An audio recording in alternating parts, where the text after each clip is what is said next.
Hello, Grizzlies. This is Jessica Kerrigan here with GNN. I'm your political correspondent here on campus. I'm out here today to ask students what their political views are for this 2016 presidential election. Okay, let's get to it. All right, I just want to know, who are you voting for this election and why are you voting for them?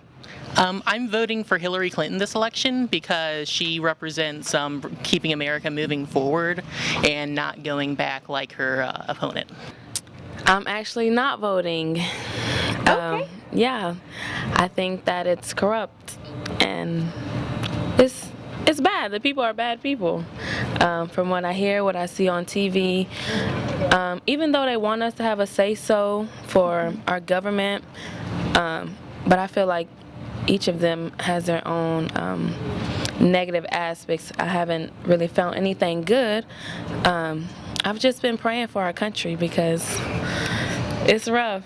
Well, right now I'm not so sure. I'm still looking. I'm an independent voter, so I'm just looking in between right now.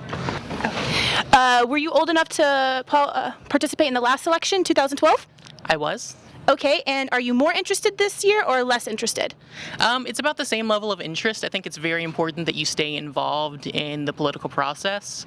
So it's super important to know who's running, why they're running, what their positions are. It's very irresponsible as a citizen not to be informed. I'm even less interested only because of the candidates. They aren't people that should be in the office. I think we need a new outlook on our candidates and the people that we're going to put in the office. I think I'm more interested because there's two different vast candidates with different ideas, and compared to 2012, it was Romney and Obama. You know, it was either the return of Obama or not. Would another governor try to come in and get in? You know, it depends. I guess it's just more of an action-packed drama more than the previous one, I guess. I'm with Dr. Matthew Gunning. He is a political science teacher and he teaches classes here on campus. First off, why is this election so much important? Why is it more important than all the other ones beforehand?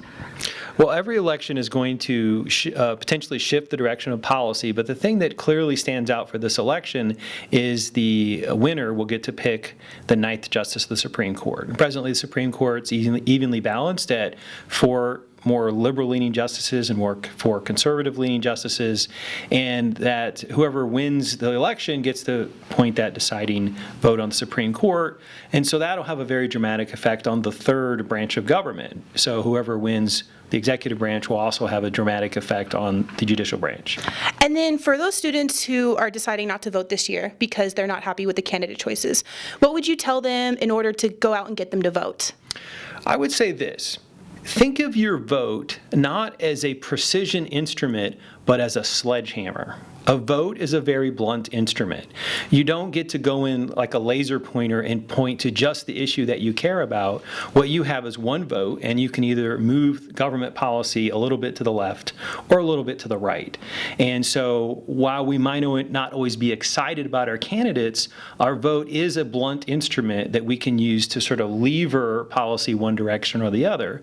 And policy will change depending on who wins. So if you do care about some of these issues, even if you're sort of ho-hum about the candidates, and a lot of Americans are. So we're seeing a very unusual election. There's a lot of people disappointed in the major party nominees, but regardless of that disappointment, we are going to see policy change. And so I would point out that you could use your lever or you can throw your lever aside, but other people will be deciding policy if you don't participate. Thank you so much for your time, Dr. Gunning. You're welcome.